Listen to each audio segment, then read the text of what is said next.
Hello. हाँ बोलो प्रभु श्री राम जी। गणेशा, भगवान महादेव से बात हो सकती है क्या? हाँ प्रभु, ये लो पिताजी से बात करो। हाँ बोलो श्री राम जी। भगवान, धरती लोक प्रयागराज में 2026 3 जनवरी में 45 दिनों के महामाघ मेले की तैयारी चल रही है। हाँ मुझे पता है। पता है तो भगवान आप क्या बोलना चाहेंगे? इसमें क्या बोलना है, भक्त बुला रहे हैं प्रयागराज में, भक्तों की इच्छा पूरी करने चलेंगे। ठीक है भगवान, चलेंगे। क्या हुआ जब समुद्र के 300 फीट गहराई में मिला करोड़ों का खजाना और श्री कृष्ण की द्वारिका नगरी के साक्षात अवशेष? इतना खजाना देखकर आपके भी होश उड़ जाएंगे। दोस्तों, जब वैज्ञानिक प्रशांत महासागर की 300 फीट गहराई तक पहुंचे तो उन्हें वहां एक पूरा शहर देखने को मिला। ऐसा शहर जिसे आज के समय में बनवाने में हजारों साल लग सकते हैं। जब उन्होंने वहां मौजूद कुछ पत्थरों पर रिसर्च किया तो उन्हें पता चला कि ये तो महाभारत काल के पहले के पत्थर हैं। सभी परीक्षणों के बाद यह साबित हो गया कि यह वही श्री कृष्ण की द्वारिका नगरी है जो समुद्र में डूब गई थी। तब जाकर वैज्ञानिकों ने समुद्र में ही भगवान श्री कृष्ण की द्वारिका नगरी को सजाया और वहां मिली सभी मूर्तियों की पूजा अर्चना की। वैज्ञानिक अब समुद्र में दबे खजानों और प्राचीन मूर्तियों को बाहर निकाल रहे हैं ताकि इसका दर्शन आप सब भी कर सकें। भाई, वैज्ञानिकों की इतनी मेहनत के लिए कमेंट में जय श्री कृष्ण लिखकर वीडियो पर लाइक और सब्सक्राइब जरूर करें।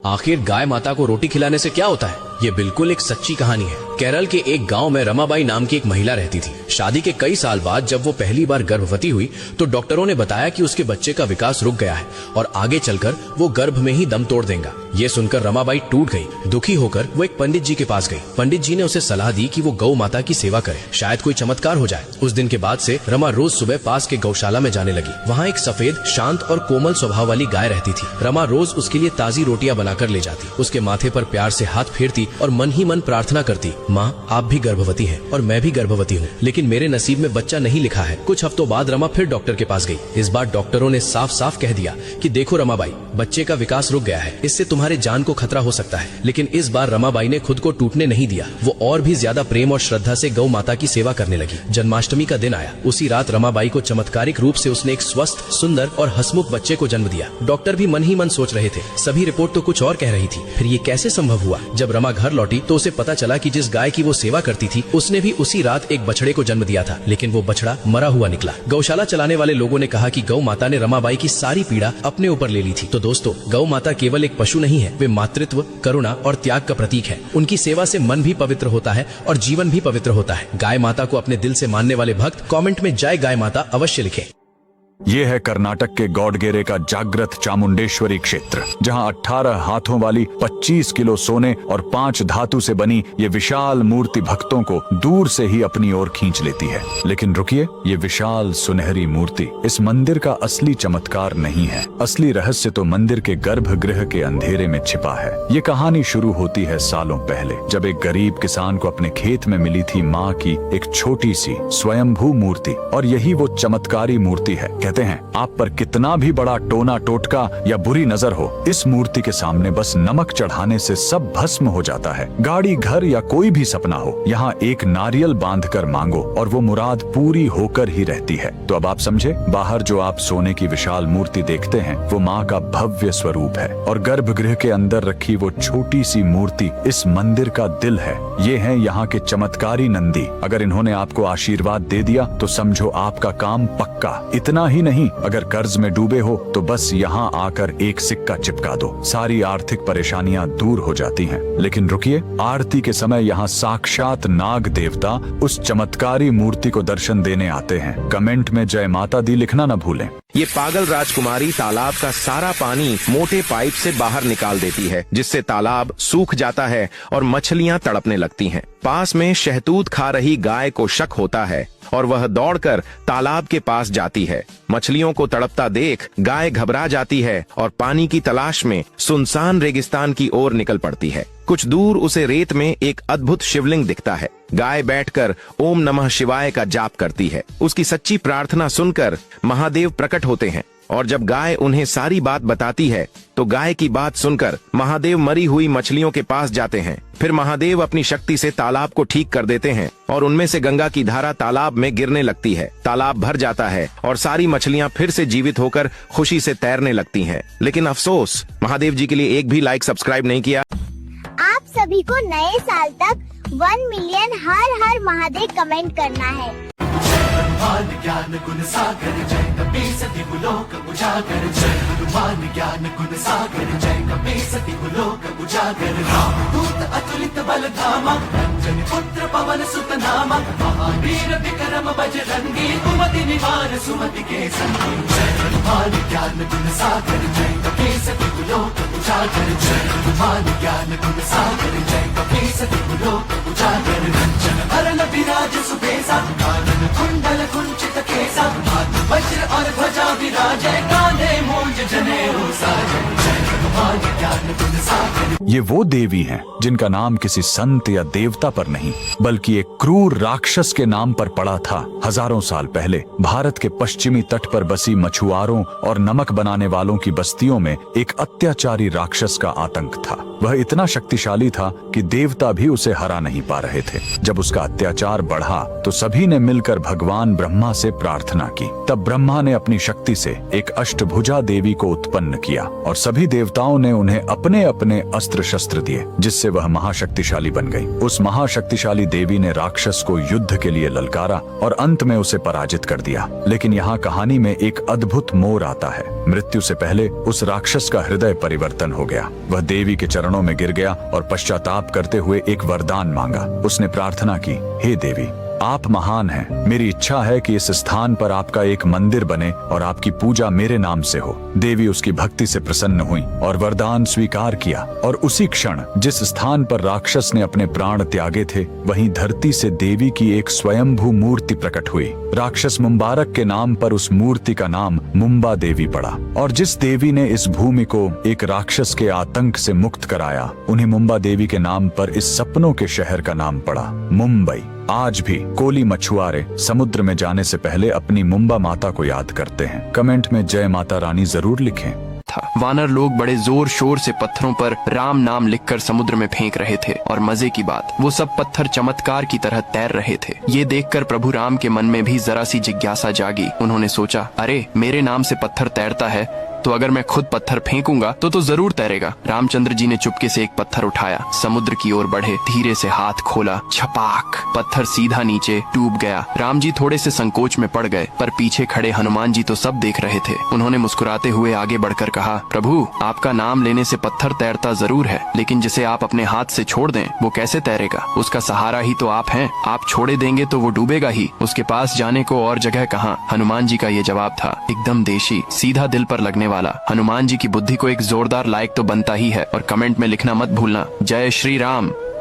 क्या आप जानते हैं शनिदेव को सरसों का तेल चढ़ाने की शुरुआत सबसे पहले स्वयं महाबली हनुमान जी ने की थी और इसके पीछे छिपी है एक ऐसी कथा जिसे सुनकर आपकी आत्मा तक हिल जाएगी। कहानी है त्रेता युग की, जब रावण ने सभी ग्रहों को बंदी बनाकर रखा था ताकि उसका पुत्र मेघनाद अजेय हो सके। तब उन ग्रहों में शनिदेव भी शामिल थे, लेकिन शनिदेव हमेशा रावण के पैर के नीचे कैद थे। जब हनुमान जी लंका पहुँचे तब उन्होंने माता सीता की खोज के दौरान शनिदेव को कैद में देखा। तब हनुमान जी ने रावण के सभी मायावी बंधनों को तोड़कर शनिदेव को मुक्त कराया, लेकिन शनिदेव का शरीर घायल हो गया था। तब हनुमान जी ने शनिदेव के घावों को देखा। जहाँ जहाँ पीड़ा थी वहाँ हनुमान जी ने अपने हाथों से सरसों का तेल लगाया और तभी हुआ चमत्कार। शनिदेव के घाव भरने लगे, दर्द शांत हो गया और शनिदेव के चेहरे पर पहली बार शांति महसूस हुई। तब शनिदेव खुश होकर बोले, हे पवन पुत्र वीर हनुमान, आज से जो भी तुम्हारा भक्त होगा उसे मेरी अशुभ दृष्टि नहीं सताएगी और जो भी मुझे श्रद्धा से सरसों का तेल चढ़ाएगा उसे शनि से जुड़ा कोई भी कष्ट नहीं छू सकेगा। और तभी से शनिदेव को सरसों का तेल चढ़ाने की परंपरा शुरू हुई। अगर आप भी हनुमान जी के इस दया भाव को प्रणाम करते हैं तो कमेंट में जोर से लिखिए, जय श्री हनुमान, जय शनिदेव। आखिर हनुमान जी को 5 मुख लेने की जरूरत ही क्यों पड़ी? अगर उस काली रात को हनुमान जी ने अपना पंचमुखी रूप धारण नहीं किया होता तो श्री राम और लक्ष्मण कभी जिंदा ही नहीं लौटते, क्योंकि लंका का युद्ध अपने अंतिम चरण में था। तब रावण ने पाताल लोक के जादुई सम्राट अहिरावण को बुला लिया। अहिरावण तंत्र मंत्र, माया और बुरी शक्तियों का महान ज्ञानी था। उन्होंने भेष बदलकर रातों रात श्री राम और लक्ष्मण जी का अपहरण कर लिया और उन्हें पाताल लोक ले गए। जब विभीषण ने हनुमान जी को अहिरावण का ये रहस्य बताया तो हनुमान जी ने एक पल गवाए बिना पाताल लोक की ओर उड़ चले। वहां पहुंचकर उन्होंने देखा तो श्री राम और लक्ष्मण बेड़ियों में जकड़े हुए थे और दोनों बेहोश पड़े थे। उनके चारों तरफ 5 दिशाओं में 5 दीपक जल रहे थे, जिसमें अहिरावण की बुरी शक्तियां समाई हुई थी। उसे तोड़ना नामुमकिन था, क्योंकि कोई एक व्यक्ति इन 5 दियों को एक साथ बुझा दे तो ही श्री राम और लक्ष्मण आजाद हो सकते थे। अगर एक भी दिया ना बुझा तो श्री राम और लक्ष्मण को भी खतरा हो सकता था। तभी हनुमान जी ने श्री राम का स्मरण किया और अपना अद्भुत पंचमुखी रूप धारण किया। पूरब दिशा में वानर का मुख, दक्षिण दिशा में नरसिंह भगवान का मुख, पश्चिम दिशा में गरुड़ देव का मुख, उत्तर दिशा में वराह भगवान का मुख और आकाश की ओर हयग्रीव भगवान का मुख। इस विराट रूप में उन्होंने अपनी सांसों की प्रचंड वायु से एक ही पल में 5 दीपक एक साथ बुझा दिए। तभी अचानक अहिरावण की शक्ति तुरंत नष्ट हो गई। वो शक्तिहीन होकर गिर पड़ा और हनुमान जी ने पलक झपकाते ही उसका वध कर लिया। इसके बाद उन्होंने श्री राम और लक्ष्मण को मुक्त कराया। तभी भगवान श्री राम ने कहा कि हनुमान, आज से तुम पंचमुखी के नाम से जाने जाओगे। अगर आप भी हनुमान जी के भक्त हो और उनके मंदिर जाते हैं तो जय बजरंगबली या फिर जय श्री राम जरूर लिखना, वरना आपका ये जीवन भी बर्बाद हो जाएगा। ये है पुरी का बेड़ी हनुमान मंदिर, जहां भगवान हनुमान आज भी सोने की जंजीरों में बंधे हैं। लेकिन जिस हनुमान को रावण जैसा अहंकारी नहीं बांध सका, उसे इस मंदिर में किसने, क्यों और कैसे बांधा? इस मंदिर की कहानी शुरू होती है समुद्र की भक्ति से, जो पूरे पुरी शहर के लिए एक महासंकट बन गई। समुद्र देव अपनी भक्ति में इतने व्याकुल थे कि वो भगवान जगन्नाथ के चरण छूने के लिए अपनी विनाशकारी लहरों के साथ बार बार पूरे शहर को तहस नहस कर देते थे। इस महाविनाश को रोकने के लिए भगवान जगन्नाथ ने हनुमान जी को समुद्र के किनारे पहरा देने के लिए तैनात किया और समुद्र रुक गया, लेकिन सिर्फ कुछ समय के लिए। लेकिन रुकिए, भगवान जगन्नाथ एक बात भूल गए थे। जब भी पूरी शहर में कहीं भी राम भजन या कीर्तन होता, हनुमान अपना पहरा छोड़कर वहां पहुंच जाते और उनके जाते ही समुद्र को फिर से मौका मिल जाता और शहर पर फिर से संकट आ जाता। तब भगवान जगन्नाथ ने वो किया जो कोई सोच भी नहीं सकता था। वो खुद उसी समुद्र तट पर आए और हनुमान से कहा, तुम्हारी शक्ति इतनी है कि तुम्हें कोई और नहीं रोक सकता, इसलिए आज मैं स्वयं तुम्हें कर्तव्य की इन बेड़ियों में बांधता हूँ। और जिस जगह पर भगवान ने अपने भक्त को बांधा था, उसी स्थान पर बाद में यह बेड़ी हनुमान मंदिर बनाया गया। कमेंट में बजरंगबली के भक्त जय श्री राम जरूर लिखेंगे। हवा में उड़ता ये सोना नहीं, हल्दी है। और ये जयकारे एक युद्ध की जीत के हैं, जब भगवान शिव ने खुद एक योद्धा का अवतार लिया था। यह कहानी शुरू होती है सृष्टि की रचना से। जब ब्रह्मा जी कठिन श्रम से संसार बना रहे थे, तो उनके माथे से पसीने की 2 बूंदें धरती पर गिरी। एक से जन्मा मल्ल और दूसरी से मणि। जन्म से ही तामसिक होने के कारण दोनों भाइयों ने ब्रह्मा की कठोर तपस्या की और अजेय होने का वरदान पा लिया। वरदान के अहंकार में उन्होंने धरती और देवलोक पर हाहाकार मचा दिया। आर्षियों की तपस्या में विघ्न डालना और निर्दोषों को सताना उनका स्वभाव बन गया। जब अत्याचार चरम पर पहुंचा, तो सभी ने भगवान शिव को पुकारा। तब भक्तों की रक्षा के लिए भगवान शिव ने लिया मार्तंड भैरव का अवतार। सफेद घोड़े पर सवार, हाथ में खड्ग, चेहरे पर सूर्य सा तेज लिए वे जेजुरी की इसी पहाड़ी पर प्रकट हुए और असुरों को ललकारा। भयंकर युद्ध हुआ। भगवान शिव ने अपने खड्ग से मल्ल का अंत कर दिया, लेकिन अपने भाई को मरता देख मणि का अहंकार टूट गया। उसने युद्ध नहीं, पश्चाताप चुना। वह भगवान के चरणों में गिर गया और क्षमा मांगते हुए बोला, मुझे अपनी शरण में स्थान दे। भगवान ने उसकी सच्ची भावना देखी और उसे क्षमा कर दिया और मणि को दिया गया वो वचन आज भी जीवित है। यह मंदिर महाराष्ट्र के जेजुरी में उसी पहाड़ी पर बना है और आज भी मंदिर की सीढ़ियों के पास मणि का प्रतीक पत्थर है, जिसे भक्त पहले नमन करते हैं। यह भगवान की क्षमा और विजय का प्रतीक है और हर साल नवंबर दिसंबर में उसी विजय के उत्सव में यहाँ हल्दी का ये सुनहरा तूफान उठता है, जो हमें याद दिलाता है कि भगवान शिव संहारक भी हैं और शरण देने वाले भी। भगवान शिव के भक्त कमेंट में हर हर महादेव जरूर लिखें।